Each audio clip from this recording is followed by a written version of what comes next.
Hello everyone, this is అను చౌదరి నేలపాటి. ఈ రోజు మనం డయాబెటిక్ గురించి మాట్లాడుకుందాం. చాలా మందిలో చూస్తున్నామండి డయాబెటిక్. అంటే చక్కెర వ్యాధి, మధుమేహ వ్యాధి వినే ఉంటారు కదా. సో ఇది ప్రతి ఇంట్లో కూడా ఒకళ్ళకి లేదా ఇద్దరిలో మనం ఈ ప్రాబ్లం అనేది చూస్తున్నాము. అండ్ ఇంతకు ముందు అంటే పాత రోజుల్లో చూసుకుంటే పెద్దవారిలోనే ఎక్కువగా ఉండేది. బట్ ఇప్పుడు చూసుకుంటే ఈ రోజుల్లో చిన్న పిల్లలకు కూడా వస్తుంది. సో బై బర్త్ వచ్చే అంటే పుట్టుకలోనే మదర్ పొట్టలో నుంచి కొంతమందికి తల్లి కడుపులో ఉన్నప్పుడే అటాక్ అవుతుంది. అండ్ భూమి మీదకి వచ్చిన తర్వాత కూడా వాళ్ళకి ఇంకా షుగర్ అనేది కంటిన్యూస్లీ ఉంటూనే ఉంటుంది బాడీలో, డయాబెటిక్ ప్రాబ్లం అనేది. సో బై బర్త్ వచ్చే ఈ డయాబెటిక్ ని జువైనల్ డయాబెటిక్ అని అంటారు. ఇదొకటి. అండ్ కొంతమంది ప్రెగ్నెంట్ లేడీస్ ని మనం చూస్తాము, అంటే గర్భిణీ స్త్రీలను చూస్తాం మనం. సో గర్భిణీ స్త్రీలకు కూడా కొంతమందికి ఓన్లీ వీళ్ళు ప్రెగ్నెన్సీ టైంలోనే వస్తుంది, ఆఫ్టర్ డెలివరీ వీళ్ళకి తగ్గిపోతుంది. సో ఆ ప్రెగ్నెన్సీ టైంలో వచ్చే ఈ డయాబెటిక్ ఏమంటారు అని అంటే జెస్టేషనల్ డయాబెటిక్ అంటారు. అంటే జస్ట్ ఓన్లీ ప్రెగ్నెన్సీ టైంలోనే వస్తుంది. అప్పుడు మీరు డాక్టర్ని ఎవరినైతే ఉంటారో మీ గైనిక్ డాక్టర్ని, సో వాళ్ళని కనుక కన్సల్ట్ అయితే వాళ్ళు మీకు గుడ్ ట్రీట్మెంట్ ఇస్తారు. ఆఫ్టర్ డెలివరీ మీకు తగ్గిపోతుంది. దీనికి భయపడాల్సిన పని లేదండి. బట్ జువైనల్ డయాబెటిక్ ఉన్న వాళ్ళకే ఎక్కువగా ప్రాబ్లమ్స్ అనేవి ఉంటాయి. సో డయాబెటిక్ అనేది టైప్ 1, టైప్ 2 డయాబెటిక్ రెండు రకాలుగా ఉంటుంది మనకి. సో ఈ జువైనల్ డయాబెటిక్ కూడా టైప్ 1 డయాబెటిక్ లోకే మనం చూసుకోవాలి. అయితే మనము ఈ టైప్ 1, టైప్ 2 ఏది రెండిట్లో డేంజర్ అని మనం మాట్లాడుకుంటే టైప్ 1 ఉన్న వాళ్ళకి హెల్త్ కాంప్లికేషన్స్ చాలా ఎక్కువగా ఉంటూ ఉంటాయి. వీళ్ళకి ఎప్పుడు ఏదో ఒక హెల్త్ ఇష్యూ వస్తూనే ఉండడం, ఎక్కువగా సిక్ అయిపోవడం, టైర్డ్ అయిపోవడం, వీళ్ళకి సైకలాజికల్ ఇష్యూస్ రావడం, ఫ్రీక్వెంట్ గా సర్జరీస్ అలాంటివి జరుగుతూ ఉండడం, ఈ ప్రాబ్లమ్స్ అనేవి ఎక్కువగా ఉంటాయి. టైప్ 1 డయాబెటిక్ ఉన్న వాళ్ళకి ఏంటి అంటే ఇన్సులిన్ అనేది ఖచ్చితంగా వాడుకుంటారు వాళ్ళు కొంతమంది. అండ్ కొంతమంది టైప్ 1 డయాబెటిక్ ఉన్న వాళ్ళు ఇన్సులిన్ కాకుండా జస్ట్ టాబ్లెట్ వేసుకుంటే వాళ్ళకి కొంచెం కష్టతరం అవుతుంది. బట్ ఎందుకు అంటే వీళ్ళకి ఇన్సులిన్ అనే హార్మోన్ అనేది వీళ్ళకి చాలా తక్కువగా ఉంటుంది కాబట్టి వీళ్ళకి షుగర్ లెవెల్స్ అనేవి బ్లడ్ లో ఎక్కువగా ఉంటాయి. సో దానివల్ల వీళ్ళు ఇన్సులిన్ అనేది ఖచ్చితంగా తీసుకుంటూ ఉంటారు టైప్ 1 వాళ్ళు. సో ఈ ఇన్సులిన్ తీసుకుంటూనే ఉన్నవాళ్ళు వీళ్ళు ఏం చేయాలి అని అంటే ఫిజికల్ యాక్టివిటీ అనేది స్టార్ట్ చేసుకోవాలి, వర్కౌట్స్ చేయాలి, యోగా, మెడిటేషన్, ఎక్సర్సైజెస్, వాకింగ్, తీసుకునే ఫుడ్ హ్యాబిట్స్ చేంజ్ చేసుకోవడం, పీస్ఫుల్గా ఉంచుకోవడం మైండ్ని, ఇలాంటివి చేస్తూ ఉంటే కొన్ని రోజుల తర్వాత వీళ్ళు ఇన్సులిన్ రిమూవ్ చేసి నార్మల్ సిరప్స్లోకి, ట్యాబ్స్లోకి రావచ్చు. ఇంకా వీళ్ళు ఎంత ఎక్కువగా వీళ్ళు బాడీకి ఫిజికల్ యాక్టివిటీ పెట్టేసి ఎంత ఎక్కువగా డైటరీ ఫుడ్లోకి వీళ్ళు వచ్చారనుకోండి, అంత ఫాస్ట్గా ఇది కంట్రోల్ అయ్యే ఛాన్స్ అనేది ఉంది డయాబెటిక్. సో డయాబెటిక్ని కంట్రోల్ చేసుకోవాలి అని అంటే అది డాక్టర్ మీకున్న షుగర్ లెవెల్స్ని బట్టి ఏ డాక్టర్ అయినా కూడా మీకు ఇన్సులిన్ కానీ మెడిసిన్ కానీ ప్రిస్క్రైబ్ చేస్తారు. బట్ దీన్ని మీరు కంట్రోల్ చేసుకోవాలి అంటే డాక్టర్ కన్నా కూడా మీకు మీరే గుడ్ డాక్టర్ అయ్యి ఉండాలి. మీ మీద మీరు కాన్సన్ట్రేషన్ పెట్టుకోవడం, ఫిజికల్ యాక్టివిటీ అనేది చేసుకోవడం, ఉదయం సాయంత్రం వాకింగ్ చేయడం, లేదు 2 పూటలా మీకు కుదరడం లేదు, అంత టైం లేదు అనుకుంటే కనీసం రోజుకి 1 గంట సేపైనా కూడా ఏదో ఒక వర్కౌట్ చేసి వాకింగ్ ఇలాంటివి చేయడం వల్ల ఏంటి అంటే మన బాడీలో ఆర్గాన్స్ అన్ని కూడా యాక్టివేట్ అవుతాయి. అవి కూడా యాక్టివ్గా వాటి ఈ వర్క్ను అవి చేస్తూ ఉంటాయి. మన మెటబాలిజం సిస్టమ్ అనేది ఇంప్రూవ్ అవుతుంది. మనకి ఎప్పుడైతే మన మెటబాలిజం కరెక్ట్గా లేదో మనకి ఈ జబ్బులన్నీ వస్తాయండి. సో ఇదొకటి. మరి మోస్ట్ యూజువల్లీ మనం చూసుకునేది ఏంటి అని అంటే టైప్ 1 డయాబెటిక్ ఉన్న వాళ్ళకి మేము చూసే కామన్ సిమ్టమ్స్ ఏంటి అని అంటే ది ఫస్ట్ సిమ్టమ్ వచ్చేసి వీళ్ళకి ఎక్కువగా యూరినరీ ఇన్ఫెక్షన్స్ అనేవి ఎక్కువగా వస్తూ ఉంటాయి. ఇదొకటి. అంటే వీళ్ళకి ఎప్పుడూ కూడా పాస్ వెంటనే రావడం, అది కూడా స్మెల్ రావడం ఇలా ఉంటూ ఉంటుంది. అండ్ తలనొప్పి రావడం, కాళ్ళు చేతులు తిమ్ముర్లు అయిపోవడం, అరికాళ్ళు బీభత్సకరమైన మంటలు రావడము, ఎప్పుడూ కూడా మానసిక స్థితి వాళ్ళకి సరిగ్గా లేకపోవడం, ఫ్రీక్వెంట్గా ఏదో ఒక ఇష్యూ వస్తూ ఉండడం. అండ్ కొంతమందిని చూసుకుంటే నోటి నుండి రక్తం కూడా వస్తుందండి, బ్లడ్ కూడా వస్తుంది మౌత్ త్రూ వీళ్ళకి.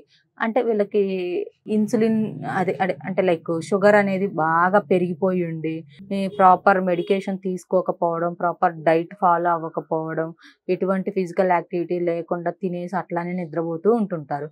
సో ఇటువంటి వాళ్ళకి లోపల అనేది కొంచెం రియాక్షన్స్ అనేవి వస్తూ ఉంటాయి. అప్పుడు నోటి ద్వారా కొంచెం రక్తం రావడం, జుట్టు ఎక్కువగా రాలిపోవడము, తెలియకుండానే శరీరం అనేది బాగా బరువు పెరిగిపోవడము, స్లీప్‌లెస్ ప్రాబ్లమ్ ఉండడం అంటే నిద్రలేమి సమస్య ఎక్కువగా ఉండడము, హెపటైట్ ప్రాబ్లమ్ ఉండడం అంటే ఆకలి లేకపోవడం, లేదు అంటే ఎక్కువగా ఆకలి వేయడం, చూపు అనేది మందగించడం. అంటే ఈ ఇన్సులిన్ తీసుకునే వాళ్ళు దీన్ని ఇంకా ఇదే కంటిన్యూ చేసుకుంటూ లైఫ్ లాంగ్ మీరు వాడుతూ ఉంటే కొన్ని రోజులకి ఏమవుతుంది అంటే ఆ ఇన్సులిన్ మాట కూడా మీ శరీరం వినదు. అటువంటి టైంలో చూపు మందగించడం ఇటువంటివి కూడా జరుగుతూ ఉంటాయి. సో, అందుకని మీరు చేయవలసింది ఏంటి అంటే మంచి ఫుడ్డు తీసుకోవాలి. ఎక్సర్‌సైజెస్ చేసుకోవాలి. ఇదొకటి. మరి టైప్ 2 డయాబెటిక్ వాళ్ళ పరిస్థితి ఏంటి అని మనం మాట్లాడుకుంటే, సో, వీళ్ళకి ఇన్సులిన్‌తో పని లేదండి. వీళ్ళకి గూడా కామన్‌లీ టైప్ 1 డయాబెటిక్ ఉన్న వాళ్ళకి ఏ సింప్టమ్స్ అయితే ఇప్పుడు చెప్పానో, అవి వీళ్ళకి కూడా ఉంటాయి. కాకపోతే ఏదో ఒక సింప్టమ్ ఉండకపోవచ్చు. ఏదో ఒక లక్షణం లేకపోవచ్చు.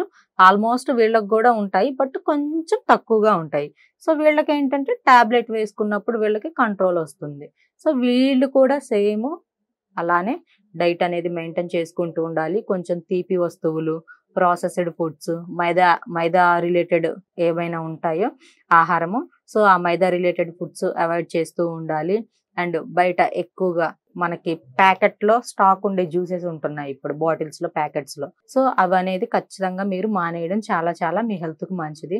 అలా కాకుండా నార్మల్ జ్యూసెస్ ఏవైనా మీరు హోమ్‌లో ప్రిపేర్ చేసుకొని తాగొచ్చు. Home remedy juices is very very good for your health. ఇదొకటి. అండ్ ఇంకొకటొచ్చేసి వీళ్ళు ఎర్లీ మార్నింగ్ అనేది ఏదో ఒకటి స్టమక్‌లో వేసుకొని ఈ ఏమైనా వర్క్ చేయడం అలా చేస్తుంటారు డయాబెటిక్ ఉన్నవాళ్ళు. ఎందుకంటే వాళ్ళకి బాగా ఆకలి గూడా వేస్తుంది కొంతమందికి.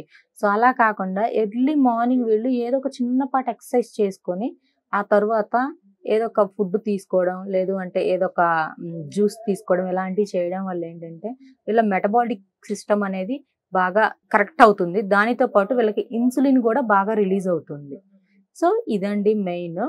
సో, ఇటువంటివి మీరు గనక ఫాలో అవుతూ ఉంటే మీకు ఆల్మోస్ట్ షుగర్ కంట్రోల్‌లోకొస్తుంది. దీనికి మన ఆయుర్వేదంలో కొన్ని హెర్బ్స్ చెప్తాను. ఇవి మీకు బయట షాప్స్‌లో దొరుకుతాయండి. తెచ్చుకొని యూజ్ చేసుకోండి. మీకు దొరకలేదు అనుకున్న వాళ్ళు మాత్రమే నన్ను కాంటాక్ట్ అవ్వండండి. సో, ఆ హెర్బ్స్ ఏంటి అనంటే నీము అంటే వేప, ఆమ్ల అంటే ఉసిరి, ఇంకొకటొచ్చేసి నేలవేము, నేల ఉసిరి, మెంతి అండ్ ఇంకొకటొచ్చేసి అతి మధురం. సో, అతి మధురం తీపి కదా! ఇది వాడొచ్చా? వాడకూడదా? ఇది వాడకూడదు అనని లాస్ట్ ఒక వీడియోలో చెప్పున్నారు. అతి మధురం అనేది ఇది ప్లాంట్ బేస్డ్. అంటే మనం మొక్క నుంచి తెచ్చుకున్నది. దీంట్లో మనం ఏమి కెమికల్స్ ఇవేమి యాడ్ చేయట్లేదు కాబట్టి దీనివల్ల షుగర్ ఏమీ పెరగదు. సో, ఇప్పుడు నేను చెప్పిన ఈ హెర్బ్స్‌లో కొంచెం మీకు వగరు, చేదు ఎక్కువగా ఉంటది కాబట్టి అంత వగరు, చేదు అందరూ కన్జ్యూమ్ చేసుకోలేరు. అందుకని దానికి కొంచెం మనం ఈ అతి మధురం కూడా యాడ్ చేస్తే అదనేది కొంచెం మీకు కంఫర్టబుల్‌గా ఉంటది తీసుకోవడానికి. మీకు తాగడానికైనా, తీసుకోవడానికైనా కొంచెం మీ మౌత్, మీ గట్ అనేది ఫాస్ట్‌గా యాక్సెప్ట్ చేస్తుంది. ఇదేమంత స్వీట్ ఉండదండి. ఈ హెర్బ్స్ వచ్చేసి అన్ని 100 గ్రామ్స్. అతి మధురం కూడా 100 గ్రామ్స్. సో, ఒక 500 గ్రామ్స్‌లో 100 గ్రామ్స్ అతి మధురం యాడ్ చేయడం వల్ల మీకేమి ఇన్సులిన్ మీకు లైక్ ఈ షుగర్ ఏమీ పెరగదు. ఇంకా కంట్రోల్‌లోకొస్తుంది. సో, ఇది అందులో ప్లాంట్ బేస్డ్ పౌడర్ కాబట్టి మీకు ఇంకా మంచిది. షుగర్ పెరగదు. ఇందులో మీకు సుక్రలోజ్ అనేది ఎక్కువగా ఏమీ ఉండదు. ఓకేనా? సో, ఈ పౌడర్స్ అన్నీ కలిపేసేసుకొని చక్కగా ఉదయం ఒక స్పూను ఒక 400 ఆర్ 500 ఎంఎల్ వాటర్‌లో మీరు వేసేసుకొని బాగా మరిగించేసుకొని తీసుకోవచ్చు. కొంతమంది అంటున్నారు లాస్ట్ ఒక వీడియోలో 500 ఎంఎల్ మేము ఆల్రెడీ పెట్టుకున్నాం మేడం డికాషన్. బట్ అంత తాగలేకపోతున్నాము అంటే, సో, తాగగలిగిన వాళ్ళైతే 500 ఎంఎల్ తీసుకోవచ్చు. 500 ఎంఎల్ తీసుకోవచ్చు. తాగలేమనుకున్నోళ్ళు ఇంకొక 100 ఎంఎల్ తగ్గించుకోండి. సో, నెక్స్ట్ డే పెంచుకోండి. రోజుకి మీరు క్వాంటిటీ అనేది పెంచుకుంటూ వెళ్ళొచ్చు. 100 ఎంఎల్‌తో స్టార్ట్ చేయండి. తర్వాత ఒక 1 వీక్ తర్వాత 200 ఎంఎల్‌కి అలా డే బై డే ఇంప్రూవ్ చేసుకుంటూ వెళ్ళండి. సో, మినిమమ్ హాఫ్ లీటర్ అనేది ఖచ్చితంగా తీసుకోవడం మీకు చాలా మంచిది. సో, ఈ విధంగా చేసుకుంటే ఈ డయాబెటిక్ అనేది మీకు కంట్రోల్‌లోకొస్తుంది. అండ్ ఇన్సులిన్ కూడా మీకు ఇన్సులిన్ అనేది కరెక్ట్‌గా రిలీజ్ అవుతుంది. షుగర్ లెవెల్స్ కంట్రోల్ అవుతాయి. Thank you.